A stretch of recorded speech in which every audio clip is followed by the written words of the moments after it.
ஜென்ரலாகவே எல்லாருக்குமே ஒரு மெத்து என்ன அப்படின்னா, இந்த மாதிரி யோகாலாம் போனால் சாமியார் ஆகிடுவோம். உனக்கு என்ன ஜஸ்ட் 24 தானே ஆகுது, நீ ஏன் இந்த கிளாஸ் போகிற, இந்த கிளாஸ் எல்லாமே வயசானவங்களுக்கு அப்படின்னு நிறைய சொன்னாங்க நான் ஸ்டார்டிங் வரும்போது. அப்போ தான் யோசித்தேன், இல்லை எங்களுக்கு தான் ஆக்சுவலாக ரொம்ப தேவை. ஏன்னா நாங்கள் இன்னும் ஒரு நெக்ஸ்ட் லைஃப்க்கு போகலை.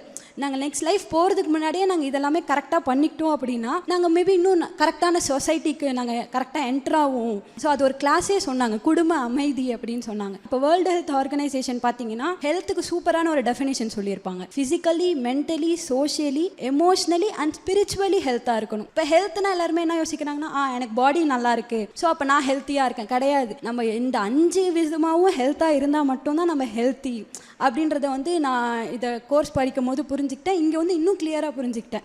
செகண்ட் என் ஏஜ் பீப்புள் வரும்போது ரொம்ப சீக்கிரமாக இந்த சொசைட்டி ரொம்ப க்ளீனாகிருமோ, ரொம்ப சீக்கிரமாக எல்லாமே கரெக்டாக இருக்குமோ அப்படின்ற ஒரு ட்ரஸ்ட் எனக்கு இங்கே கிடச்சிது.